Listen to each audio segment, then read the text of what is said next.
go. Let's go. Hey, come on. I'm not going to keep us in here long. Let me say this.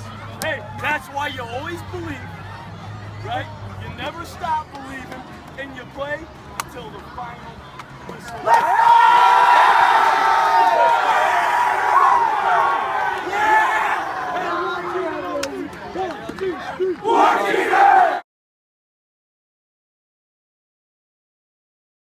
So I guess the big game this week, looking just at wins and loss records, might just be Kent Roosevelt hosting Streetsboro in a cross-division game. Every team this year since Windham and East Canton left the league has scheduled one cross-division game, and this is, well, at the beginning of the season, or even after the first three games, the non-conference slate, this seemed like this could have been one of the biggest games of the season between two pretty talented teams. But as of late, Streetsboro has really been struggling.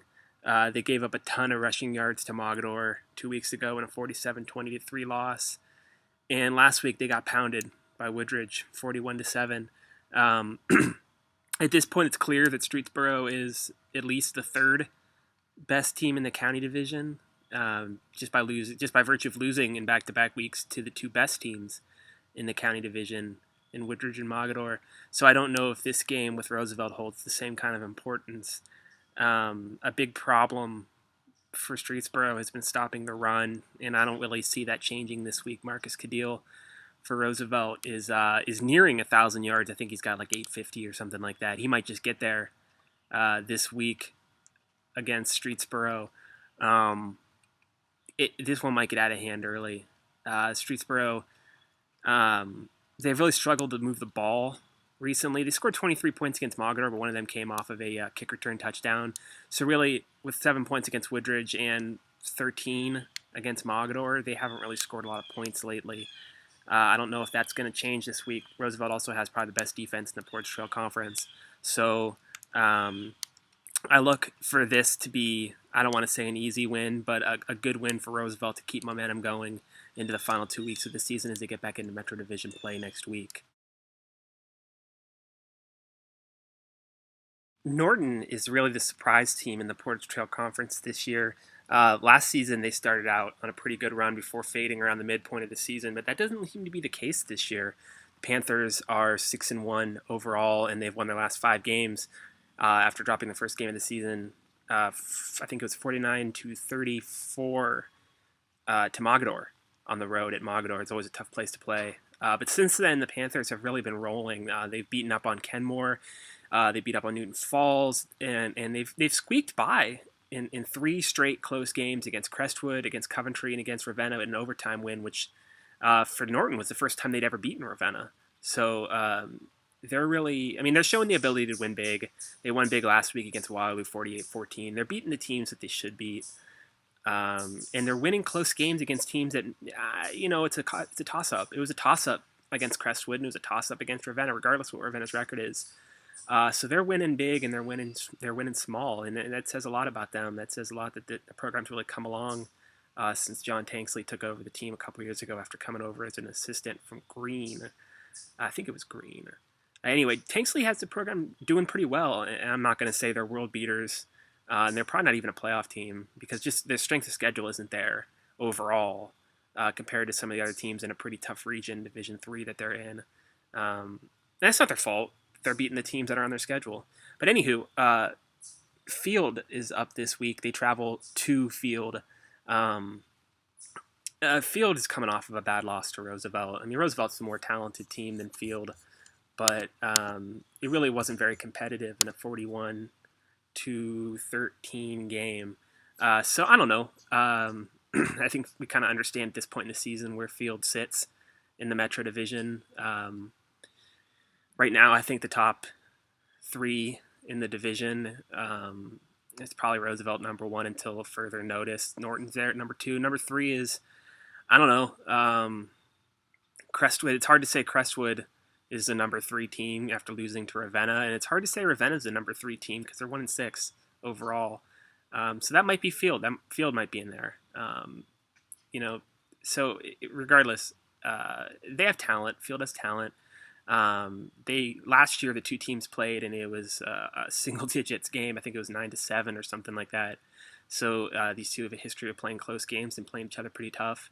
I look for the same this year, but I think the difference is I think that Norton is coming into this game with a lot of positive momentum. I think this ball is rolling downhill, and I think that with Jake Fling in the backfield and a pretty good offensive line clearing the way for him, I think they should probably be able to move the ball and to put up points against a field team that is struggling right now as the season kind of gets into the home stretch. One of the other games to keep an eye on this week, Garfield travels to take on Mogadore.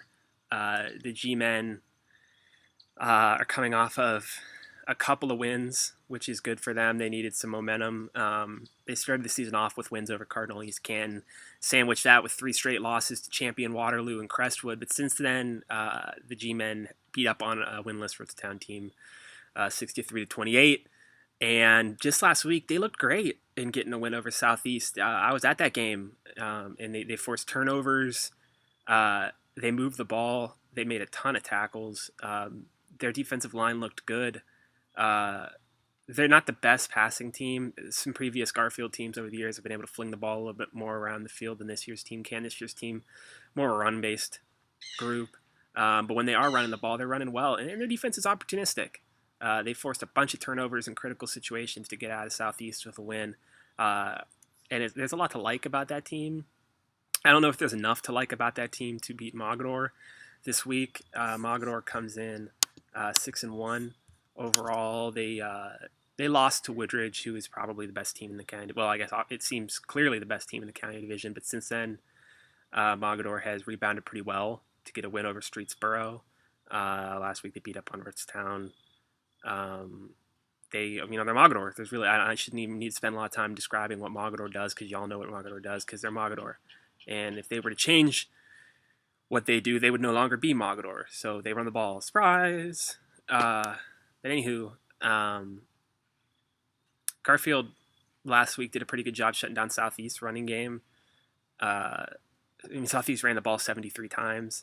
I think 73 or 77 times under Scott Pollock's offensive game plan. So Mogadore is obviously very similar to that, but I think they're more talented and they're more physical, and those kids have been in the program longer than Southeast kids can. So I don't know if Garfield's going to be able to do it again this week and slow down another run-focused offense.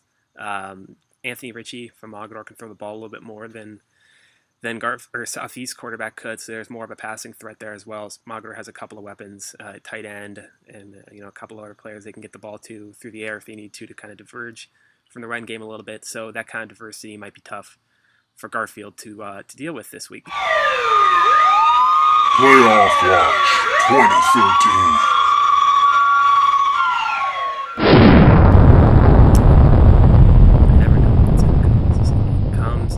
It comes down from the ceiling and comes up. It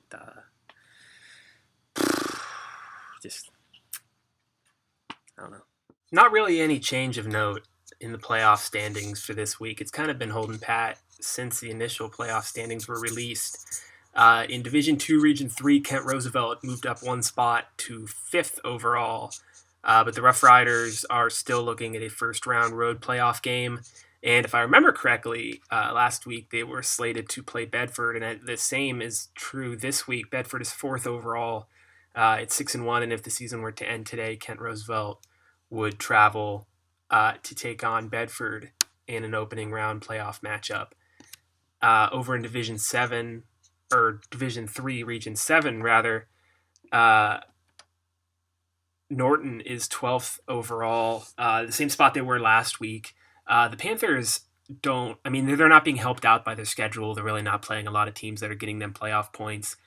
Even a couple weeks ago with their win over Ravenna, a win that would normally mean huge playoff points, the Ravens are 1-6. And at the time they were winless, so that really didn't net Norton very much. The Panthers are going to definitely have to win out, and even if they were to beat Kent Roosevelt in Week 10, I'm not 100% sure if that would really propel them into a playoff spot, which would be the first for the program, I believe, in its history. Over in Division 4, Woodridge is up to number 2. They are 5-2 overall. They're staring up at only Chagrin Falls, who is also 5-2. If the season were to end today, they would actually take on Cleveland Benedictine, who is also 5-2 and is the number 7 team in Division 4, Region 11. If Woodridge holds pat the rest of the way and is able to maintain at least that top 4 spot, I believe it would be the first time the Bulldogs have ever hosted a home playoff game in the first round. So obviously that'd be a huge thing for the program, a huge moment for this program and head coach Eric Irvin. Over in Division 6, Mogadore is second overall and looking like they're in good shape if they went out to make another playoff run.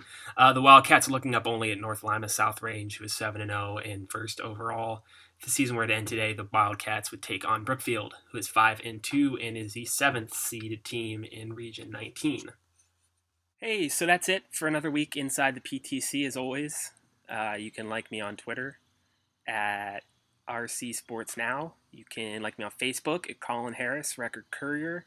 I encourage you to do that. I'm always posting photos from the events I'm at, kind of give you a little idea of what's going on at these events if you can't make it. You can email me at charris@recordpub.com. And as always, you can go to recordpub.com for more information on the Portage Trail Conference and more information on the county and metro divisions and the ever-changing landscape of PTC sports. It's playoff season in volleyball. It's playoff season in soccer. Football's coming up, so keep an eye on the website. Keep an eye on the print edition. We have pretty much every game and every angle covered if you want to know what's happening with your favorite team. Once again, you can check me out next week on Inside the PTC. And as for me, I am Colin, and I will see you